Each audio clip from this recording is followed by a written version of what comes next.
Can you talk about when you hire senior people, what are you looking for? Yeah. Well, we're talking about ethics, so obviously that's extraordinarily important.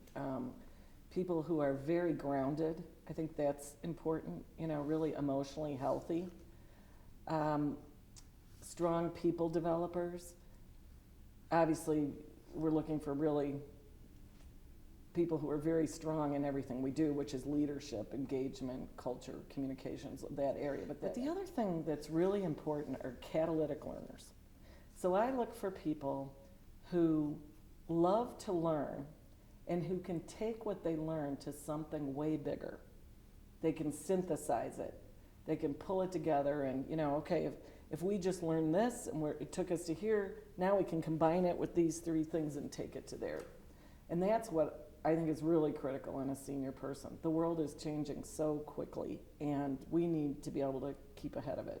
This is a firm that we've prided ourselves in pioneering since we started. And, it was one thing to be pioneering 15 years ago when not many people were in our space. To be pioneering now requires more and more and more. And so we really turn to everybody on our team, but certainly the more senior, the more expected it would be that we can really keep taking and pushing that thinking to the next place. Can you think of a recent example or an example of this idea of synthesizing, taking this idea and taking it to a bigger level? So we, for a long time, we had a really strong hold in the area of communication. We're very well known among communication people and in the area of employee engagement. And we began then to start looking at the whole issue of the communications function and where it needed to evolve to really have a stronger, what everyone refers to as a seat at the table. I like to say for the communication to be the table, bring other people to the table. And it always made me crazy that we always talk about, in communications, and then there's the leaders. How do we get leadership? And I'm like, wait a minute, we're leadership. So we started bringing in people with leadership expertise and started looking at how do we use leadership expertise to really help propel the communication function and develop communication professionals. And then at the same time, how do you take communication expertise to strengthen the role of leaders and actually help leaders learn to be better communicators?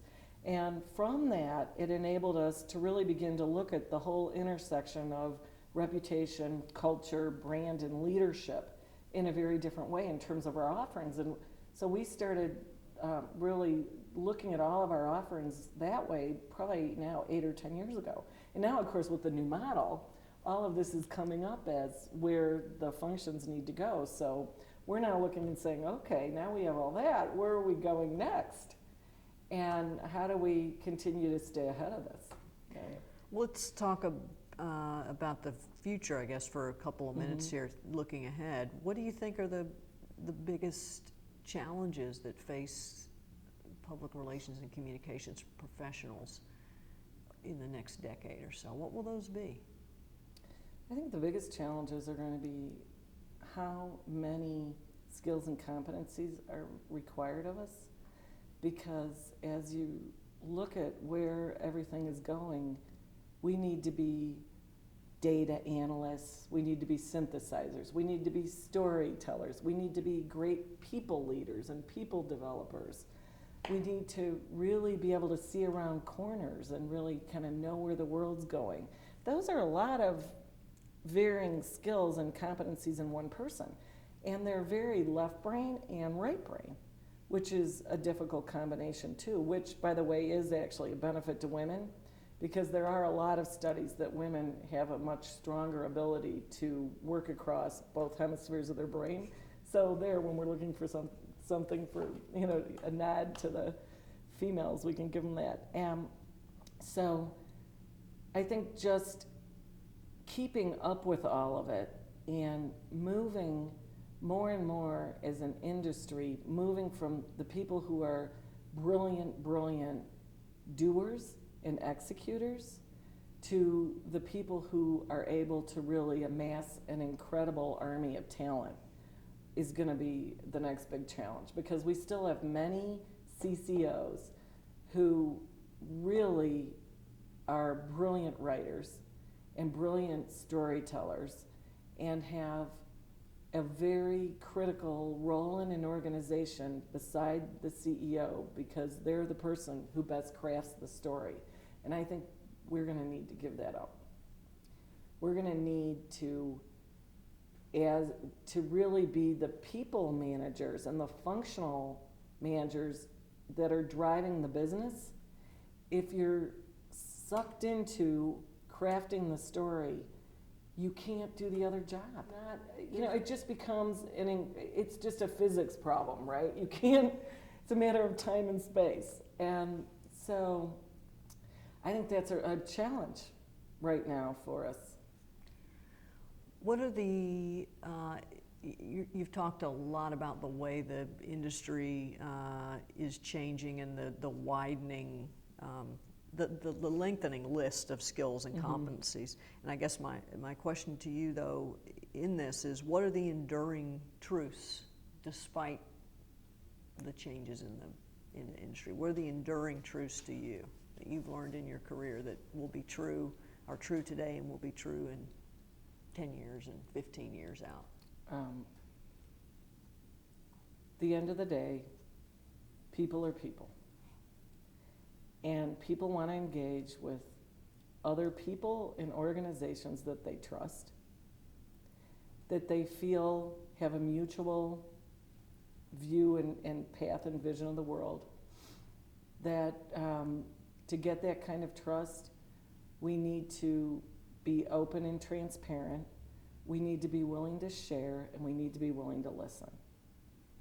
And ultimately, it's going to come down to not what we say, but what we do. I think those things are going to continue to carry forward. Okay. Anything that I haven't asked you about that you think is important for thinking about ethics, values?